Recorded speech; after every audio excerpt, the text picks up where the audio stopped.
one thing Mr. Ciavarini said is he said, look, this felony money laundering charge, it ruined my reputation, right? I'm a jeweler. You've got to be able to trust me with precious gems.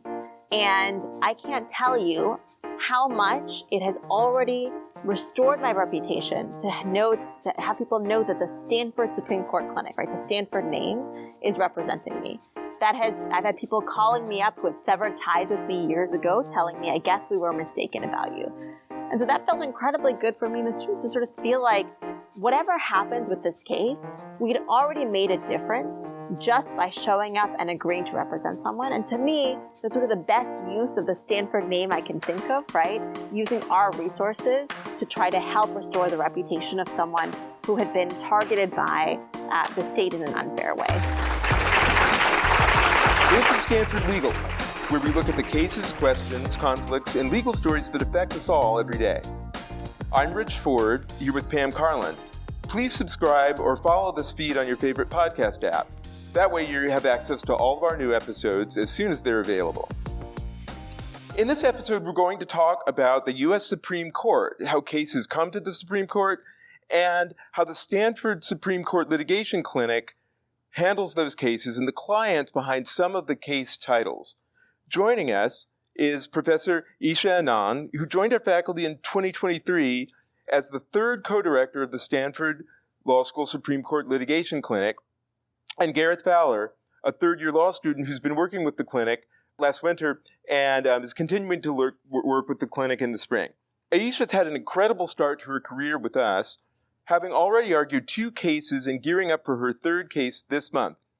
Welcome, Eisha and Gareth. Thank you so much for having us. Well, it's great. It's great to have you here. And I thought maybe we would start with you, Gareth, saying a little bit about how you came to be in the clinic, what the clinic does, and your perspective on it as a student. Yeah, absolutely.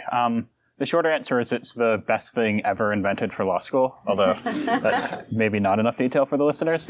So like all of our clinics at Stanford, the Supreme Court Clinic, at least when you initially apply and are accepted into it, is a full-time experience. For me, that quarter was last spring, so the spring quarter of my 2nd year at Stanford, where there's a brief introductory period where you learn more from the professors about how Supreme Court practice works, how the court operates, how to write effectively for the court, and then you're placed on a team with 3 or 4 other students assigned a case, and you're just off and running. And depending on the case you're assigned, that might be writing a petition asking the Supreme Court to hear a case. It might be asking the Supreme Court not to hear a case where our clients were successful in the lower courts, and we don't want the Supreme Court stepping in and interfering with their victory, which is how we started with the case we'll talk about later today.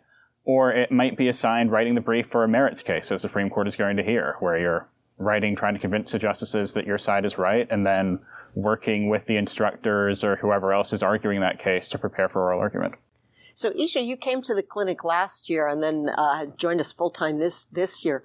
When you think about what makes the clinical model distinctive from other forms of Supreme Court practice, because you did Supreme Court practice at a nonprofit before you came here and you did Supreme Court practice at a large law firm, what makes the clinic different? So it sounds perhaps obvious to say, but the fact that students are doing the writing, and I have to confess, I was a little skeptical before I joined Stanford. I kind of felt like really 2nd and 3rd year law students are writing briefs that are getting filed at the U.S. Supreme Court. But it's true. I mean, the students produce every word. Sometimes it takes them 10 drafts, 20 drafts, occasionally 30 drafts to get to the place where we feel comfortable filing it.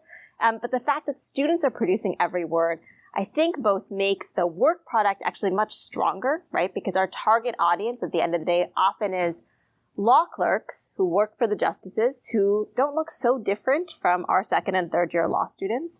And also means that every project that I work on has this sort of impact in 2 ways. It helps our client most immediately, but it also hopefully trains another generation of advocates to share the kind of values and skills that the Stanford Supreme Court Clinic prides itself on.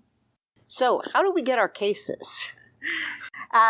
So the other thing to know about the Stanford Supreme Court Clinic is that Jeff Fisher and Pam Karlan, who've been running the clinic for nearly 20 years, have something of a legendary reputation. So I would say a majority of cases come to us because somebody knows about Jeff or Pam and they know that their case is either headed to the Supreme Court and they want to stop it from getting there, right? They won in the court below, or they'd like their case to get to the Supreme Court, and so they reach out for assistance. So that's probably, I would say, about 2/3 of our cases. The other 1/3 of our cases are cases that we see kind of coming over the transom, and we think that's a really interesting legal issue. We think our students would learn a lot from working with this particular client and co-counsel, and we think this is the kind of case the court is likely to hear. And so either we want to be helping whoever the lawyer is on the case get this case heard, or we want to stop this case from being heard. And so we think it's a good use of our resources to get involved in the case. So, Gareth, what did you work on last spring when you were in the clinic? So, like all full-time students, I was assigned to 2 different cases during the quarter, splitting the quarter in half. The first case, which we'll talk about today, that I was working on with Easha, is an immigration case that we internally refer to Mendez-Karlan, as that was the name of our main client. If you were to look it up, it's been listed under Campos Chavez at the Supreme Court. And the basic issue there, it's a statutory case related to immigration law, the Immigration and Nationality Act, 8 U.S.C. 1229, which is now burned into my memory forever, where the basic issue is when Congress revised immigration law in the 90s, they added a requirement that when the government was trying to remove a non-citizen from the country, they give the non-citizen a notice to appear, which is essentially a charging document that lists the case against the non-citizen, the reason why they're seeking to be removed, and among other things, the government is required by statute to tell the non-citizen the date and time of their first hearing, where the non-citizen is expected to attend. Despite that fairly clear statutory language, for about 20 years, the government did not put the date or time on those forms, instead saying the date or time was TBD or some equivalent. And then the government would send a second form, which the statute refers to as a notice of change, informing the non-citizen that this is the time your hearing will actually be held. And starting around 2017, the Supreme Court intervened, said that first form, the so-called notice to appear that does not actually have the required date and time information, is deficient and doesn't count as a notice to appear under the statute. Which means, because the government was doing this for a long time, there are a lot of non-citizens, including our client, Mr. Mendez-Karlan, who have been through the process despite the government failing to provide the required notice under the statute. And one of the ways that can really impact people, as happened with our client, is the statute allows, if you're given the required notice and then don't show up to your hearing, regardless of the merits of your case and your arguments against removal, the government can just automatically remove you in absentia, and that's the end of your case. So that happened to our client. And our client is now trying to use a different provision of the statute, 8 U.S.C. 1229 AB5C2, which allows a non-citizen who was removed in absentia but was not given the required notice to petition to have his case reopened and get a new hearing where he can go and argue that he actually has a right to stay in the country. And the government is contending that even though our clients were not given the notices to appear that had all of the required elements, they nonetheless were given the notice required under the statute and therefore are not eligible to use that provision to try to reopen their cases. And what was your other case? So the other case I worked on in the spring of last year as a full-time student is United States versus Jackson, which has been consolidated under United States versus Brown at the Supreme Court. There's something about you that just causes them to grant several cases and then group them, I guess. We blame you entirely, Gareth. And as I said earlier, we started this case trying to get the Supreme Court not to hear the case of Mendez-Karlan because he had won in the Ninth Circuit and didn't stand to benefit from the Supreme Court hearing it. That worked incredibly well, such that the Supreme Court nonetheless granted the case, and Easha got to argue it in January. So the second case, United States versus Jackson, is a criminal case with a recidivism statute, the Armed Career Criminal Act, which imposes a heightened mandatory minimum for criminal defendants who have certain prior qualifying offenses. And the dispute there is whether a state drug conviction counts as a qualifying offense if the state statute that you were convicted under punishes a drug that is not currently banned federally, even if it was banned federally in the past when you had the state conviction. Yeah, I mean, this is one of 7 cases I think we have at the Supreme Court this year, and the Supreme Court only took 60 cases this year, so you can get a sense of the amount of the Supreme Court's docket that we handle in the clinic. But the first argument this year that we had in the clinic in October was in yet another case. And you're going to get a sense of the range of the kinds of cases we do here from the 3 cases that Easha is arguing or has argued. And so let's start with Easha's first case, Murray against UBS. Tell us a little bit about how the case came to us and what happened in the case. Sure. So this is a pretty typical pattern. So this is a case, we represented a man named Trevor Murray.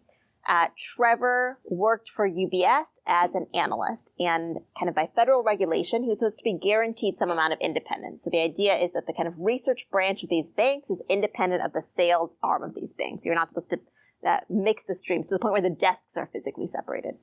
Now, that didn't happen at UBS. The sales desk was putting pressure on the research desk to skew their research.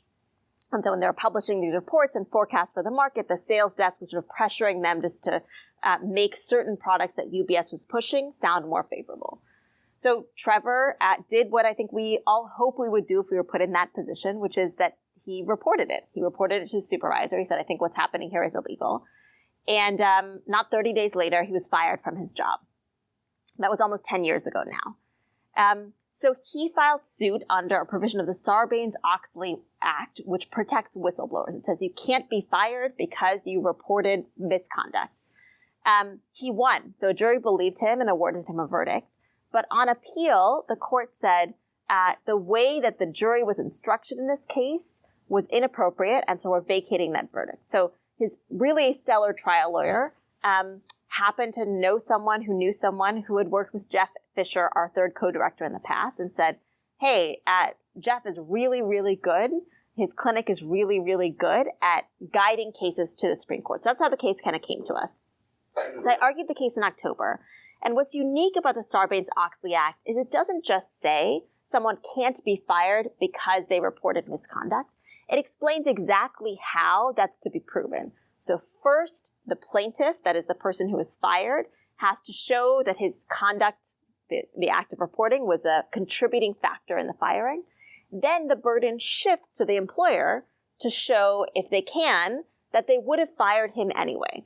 And so it's sort of an unusual scheme. Relatively speaking, it's pretty friendly to the plaintiff, the person who's trying to prove that what happened was wrong. And yet the Second Circuit and UBS wanted to kind of undo that burden-shifting framework and say, no, it's all on the plaintiff to prove some sort of retaliatory intent or kind of animus and that they dislike the employee.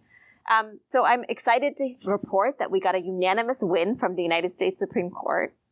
Unfortunately, it's only the sort of start of the journey in some ways for Trevor. Now he's back down at the Second Circuit and still fighting to make sure that the jury verdict remains intact.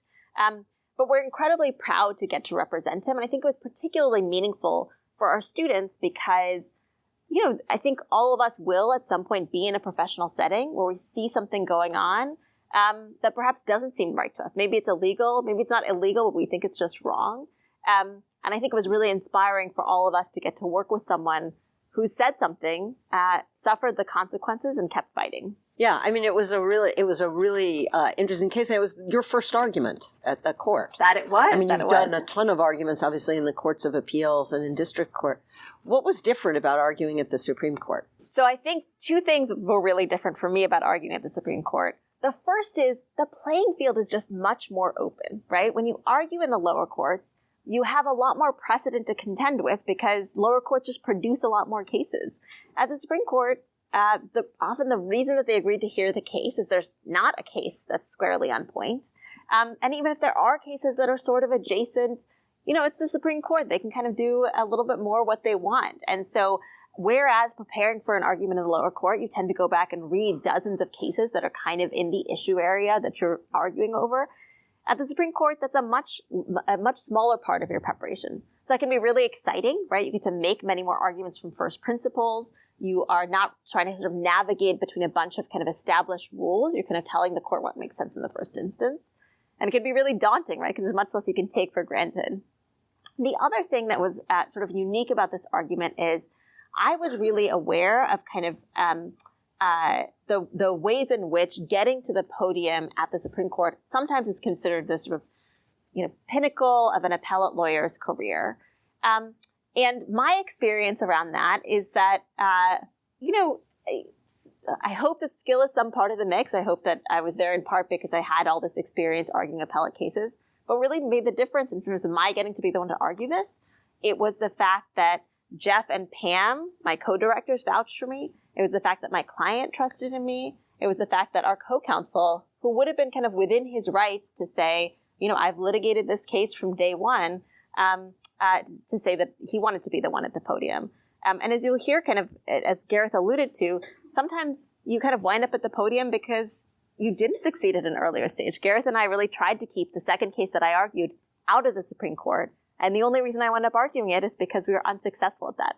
And so I think getting to the podium really taught me in some ways that this idea that being at the podium at the Supreme Court is the kind of thing everyone should aspire to, it's a little bit misleading. There's a little bit of luck. And actually, a lot of the time, you're there because actually you weren't skilled enough to keep the case away from the court in the first instance. Yeah, I mean, the last two cases I argued were both cases where we filed briefs in opposition. But I like to think it's not really my fault because in both of those cases, the court took another case at exactly the same time that had come out the other way. And that's something that describes the majority of cases the Supreme Court takes are cases where there's a conflict in the lower courts. And both times, as I say, they took another case that was on the other side at exactly the same point. Right. And in Gareth's and my defense, in our case, the United States government was petitioning the court and saying, if you don't step in, hundreds of thousands of people are going to stay in the country that are not supposed to stay in the country. And that was sort of very, very hard for us to fight back against. So I'm going to ask you a question about the oral argument and then ask you a question about the oral argument in Campos, Chavez, Mendez, Karlan. And there's a third guy, too. Yeah, that's right. So what was different about the second argument for you than the first? So I think the fact that we had been trying to keep the case out of the court just gave a really different valence to my presence there, right? So in my first case, the worst case scenario had already happened, right? Our client was heading for a retrial. In some ways, that took the pressure off. I couldn't make things worse, right? In Mr. Mendez-Karlan's case, he thought he was going to get to stay in the United States. And then he was kind of plucked from obscurity a little bit. His case happened to tee up this legal issue. And the United States government decided his was the vehicle they wanted to get the Supreme Court to resolve this case. And so this guy who thought that he's been in the U.S. for decades, he has a U.S. citizen wife and kids, who thought he was going to get to stay in the United States, suddenly is the face of this Supreme Court case. And so the stakes walking in felt very different, I think, when you're defending a win below, because things could get worse, right? The status quo is pretty good for him. He didn't want to be there. And so for me, that was a big difference between the two cases, was kind of walking in one case feeling like there was nothing to lose, and in the other case feeling like, wow, there's actually a lot to lose, and we're still waiting to hear the outcome of that case. Yeah, I mean, and one of the great things about the fact that we have full-time clinics here is that the students in the clinic can go to Washington and spend a couple of days there, sometimes up to a week there, depending on how the preparations are going, getting ready to see the case they worked on and the like. So Gareth, tell us a little bit about your trip to D.C. Yeah, so I was lucky enough to get to go to D.C. last fall to hear the Jackson criminal defense case be argued, and then was also there in January for Easha to argue Mendez-Karlan. It's a really fascinating experience being at the court, seeing how much everything is dressed up, the ceremony. It's an institution that takes itself very seriously, certainly. And I remember I was talking with some of the other students who had worked on the Mendez-Karlan case after the argument and thinking about how divorced both this ceremony is and hearing the justices go back and forth on some pretty abstract legal questions about what does the word or mean in this sentence, what can we get from the legislative history, if anything, about this provision, and the basic thing we were fighting for, which is this person who's been in the country for 20 years, who's been in this kind of legal limbo with an in absentia order against him since, I think, 2004, give or take, who's finally hearing his case go to the Supreme Court. I'm very curious how that would sound to someone who knew the factual background of the case, or would kind of intuitively think what would matter would be his life, his connections to the country, his background, and hearing the court go back and forth on these very abstract high-level questions was interesting, kind of dispiriting, but also kind of exciting also that you hear the justices batting around the same hypotheticals that we had spent weeks going back and forth on ourselves, knowing that we had good answers to some things, hearing some of the justices kind of volunteering the answers we wanted them to have. Yeah, I mean, that's one of the things that I find, like, doing the dry runs beforehand. You never want somebody to ask you a question at the Supreme Court that you've never heard before. So it is kind of like that. There's that passage in The Right Stuff where they talk about how they trained the astronauts so that nothing would feel new for them when they blasted off. And I think there's a little bit of that also with the Supreme Court. So Easha, tell us a little bit about the third case. This is a case you're going to be arguing in a couple of weeks. How did this case come to us, and what's the case about, the Ciavarini case? That's right. So April 15th, I'll be arguing a case on behalf of Easha Ciavarini, who's a jeweler in Napoleon, Ohio. And so this case kind of starts because he winds up buying some jewelry that turns out to have been stolen. And over the ensuing few weeks, he's trying to figure out what to do about this jewelry. And he winds up getting into a little bit of an altercation with police officers. His lawyer tells him to do one thing, police department says another. He says, I'm going to try to figure out what the right thing to do is. And police don't like this. And so what they wind up doing is getting an arrest warrant. And for the arrest warrant, they find two charges for which there's actually probable cause. So there's a charge, there's a licensing violation, and there's a minor misdemeanor. But then they decide to fabricate evidence to add a felony money laundering charge to the warrant. So they arrest him, charges are eventually dropped, but not until he spent several days in jail. And so he files a lawsuit. He says, my Fourth Amendment rights were violated because you've made up one of these charges. And the Sixth Circuit, which is the circuit that covers the state of Ohio, says no. As long as there's probable cause for some offense, that is, as long as you have reason to believe he's committed some crime, it doesn't matter if you completely made up another crime. Now, I was really familiar with this issue because in my prior job at the MacArthur Justice Center, I'd worked on a number of cases where we were sort of filing lawsuits about police misconduct, and courts said something similar. And so this case actually came to us because I was kind of keeping an eye out for this issue, saw this case, and sort of thought to myself, I really think that this is the wrong legal rule. And it's a legal rule that's not just wrong, but in sort of an intuitive way, but is wrong in a way that the Supreme Court really cares about. That is, it's wrong as a kind of historical matter. Like if you look at the kind of common law and historical backdrop, this is not the way that things are supposed to work. And so, a group of students helped me write the petition. A group of students helped me write the reply. The Supreme Court granted cert, and we've been working on briefing it ever since, and I'll argue it in less than 2 weeks at the Supreme Court. And I'd love if you feel comfortable about it, telling the story of what Mr. Ciavarini said when he flew out to Stanford. We hold workshops on each of our cases where everybody in the clinic will sit around and talk about the draft and give reactions. And I found it like an incredibly useful process for getting a set of fresh, smart eyes on your work so that you can improve it, make it clearer and the like. And Mr. Ciavarini, our client, flew out here for the workshop with our co-counsel. That's right. And so we had an incredible times, and we really enjoy getting to spend time with our co-counsel and our clients. We have meals with them. We show them around campus. This particular visit was, I think, especially meaningful for me and for my students because one thing Mr. Ciavarini said is he said, look, this felony money laundering charge, it ruined my reputation, right? I'm a jeweler. My reputation is built on you've got to be able to trust me with precious gems. And I can't tell you how much it has already restored my reputation to have people know that the Stanford Supreme Court Clinic, right, the Stanford name, is representing me. I've had people calling me up who had severed ties with me years ago, telling me, I guess we were mistaken about you. And so that felt incredibly good for me and the students to sort of feel like whatever happens with this case, and at that point we hadn't even gotten cert granted, so it was not even clear the Supreme Court was going to hear the case. We had already made a difference just by showing up and agreeing to represent someone. And to me, that's sort of the best use of the Stanford name I can think of, right? Using our resources to try to help restore the reputation of someone who had been targeted by the state in an unfair way. That was one of those moments you never forget, being in the room when somebody says something like that. And the opportunity to work with the folks that we've represented in our various cases has been just one of the high points of my career. And one of the high points, perhaps, Gareth, of your so far short but soon to be very eminent career, and Easha's. So thank you so much for coming and sharing those reactions and stories with us.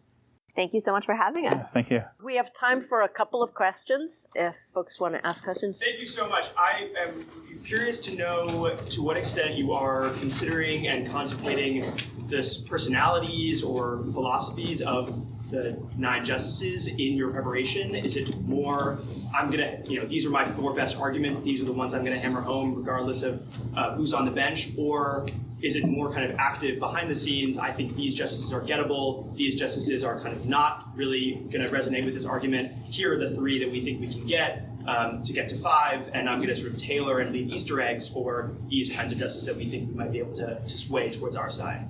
The latter. Seriously, you have to know the court you're in front of, and Justice Brennan, who was on the court when I clerked, used to say the most important thing that a Supreme Court justice can do, and it's also the most important thing an advocate can do, is count to 5.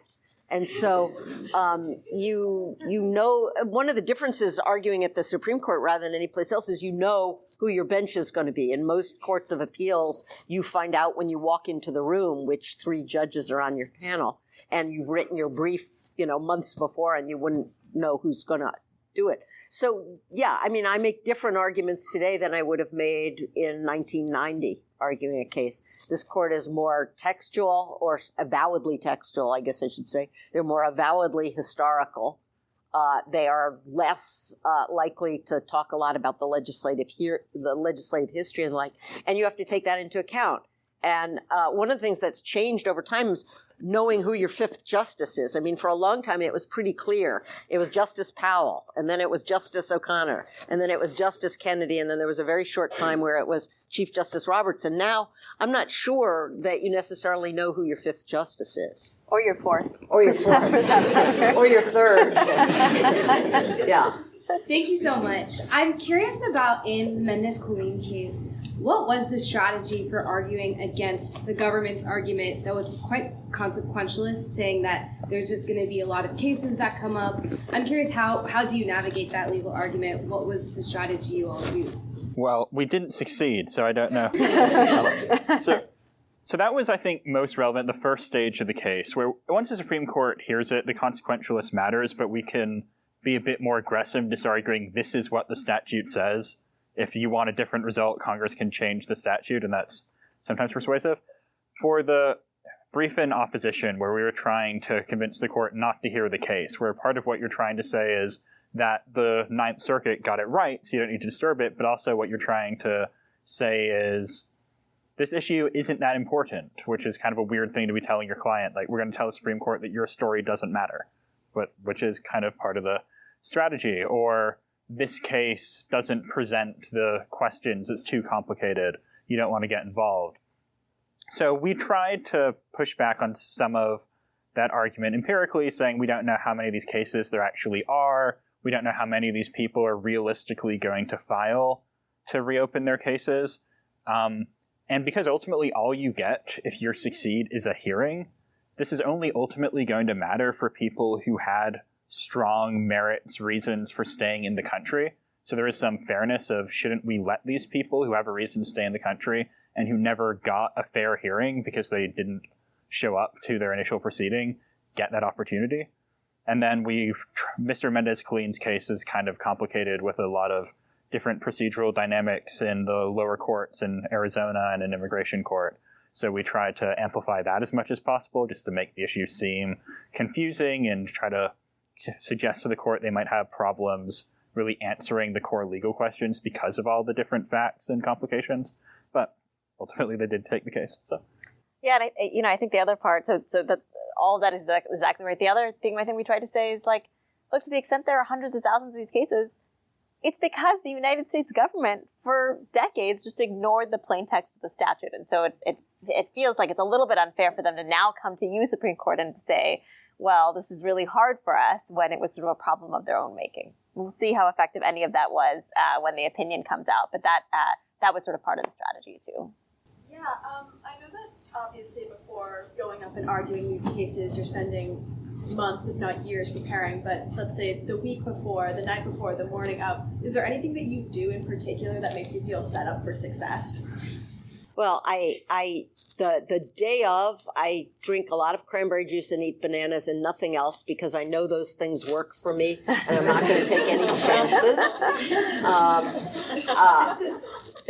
One of the things that's really striking about the Supreme Court, first of all, the room is really small. It's not as big as this room. This room is bigger, I would say, than the Supreme Court. And when you're arguing, you're right up in front of the justices.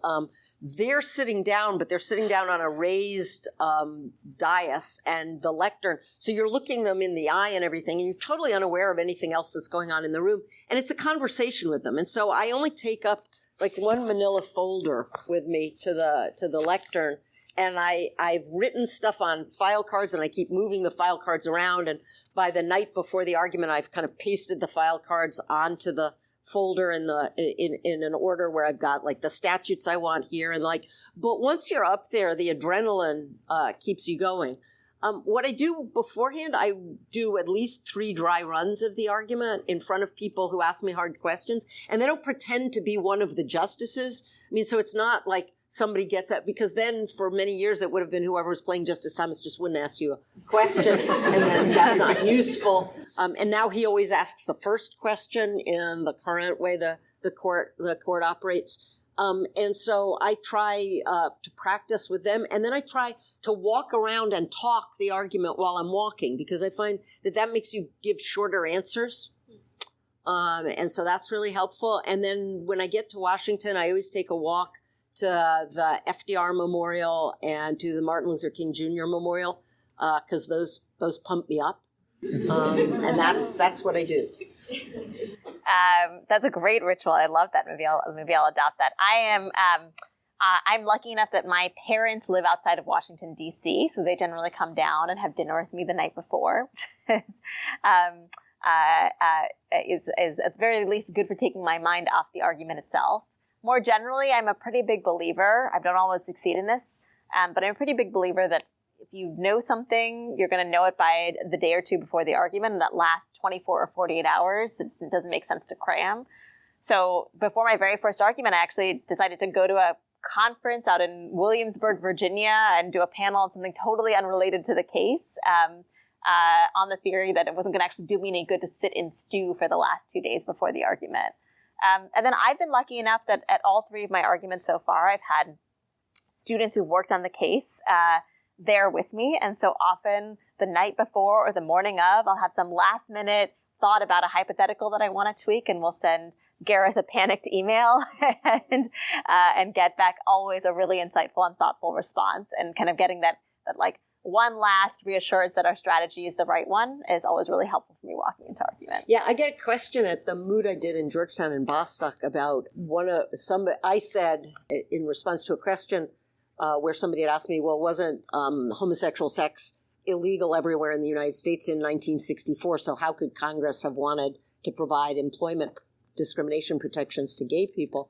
And I said, well, in a lot of states, it was only male homosexual activity that was.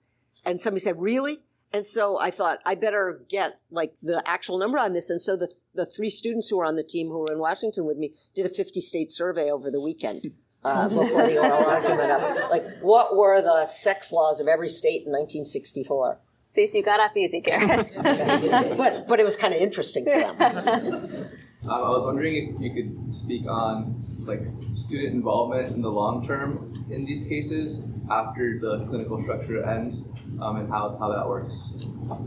Well, these cases actually are probably the shortest cases from beginning to end at the Supreme Court. I mean, from the time you file a cert petition until the time you get an opinion from the Supreme Court in a case is never more than about a year and a half. I think that's right. And the other piece of the answer is it sort of depends on the students. So some students, like Gareth, are glutton for punishment. So I don't know, you did a full-time clinic and then you worked with me over the summer, and then you came back in the fall to kind of mentor a team of students who are doing the full-time clinic. And then over the winter quarter, you're working with me on another case that has continued to this day. So the short answer is that some students do the full-time clinic, and that's a really wonderful experience. And then they go on and spend their time with other things. Some students come back and come back and come back again, sometimes to work on the same case and see it through more of that kind of 1.5-year life cycle.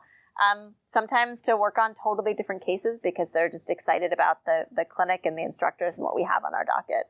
And I don't know if maybe I hope you don't regret that decision. I was curious about how you decide which cases you choose to work on. Is it just that people refer them or you're interested in them and then you pick all of them up, or who decides what cases you work on? Is it divided between you all?